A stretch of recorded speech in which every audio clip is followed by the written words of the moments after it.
Hi, so the question that I was given for the Inquiring Minds Want to Know exercise is why are there so many people with handicap license plates that, in fact, don't really appear to be disabled?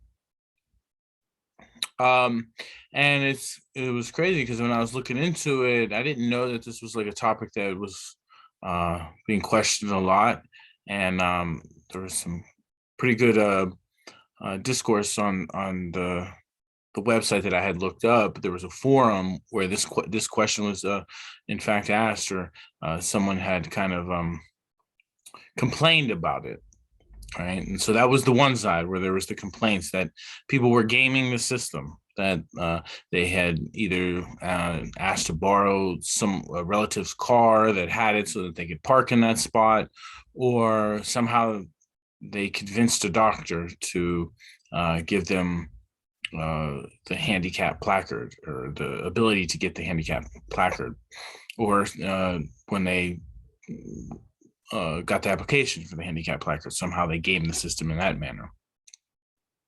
So there was a few that were complaining to that end, but by and large, most of the responses I saw to this question or forum were defending their use of the placard, that they did in fact have a real handicap and they were disabled.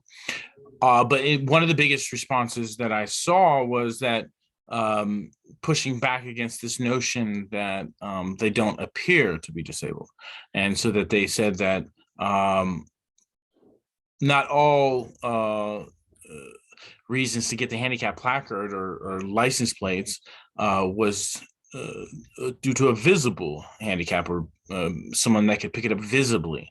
That you could get it anywhere from a lung condition, a heart condition, or some other condition like COPD, where it's hard to walk for a long period of time without having breathing difficulties.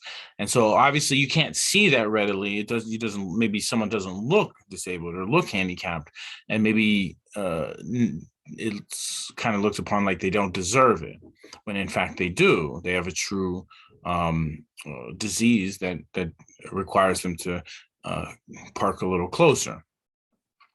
And then, of course, there are the traditional, or what we normally think of someone who might need it, is like mobility issues with arthritis, or some other handicap where they can't walk physically. There's something wrong with their lower extremities. So, and that was kind of like that was like a given. Like everyone kind of assumed that okay, they deserve it, right? And so that's kind of like most of the responses that I got were just arguing that people who don't seem to need it do in fact need it. So they were kind of defending that position. But yeah, it was interesting to look into this, because I never thought that this would be such a topic that people would look into uh, so much. But all right, thank you. Take care.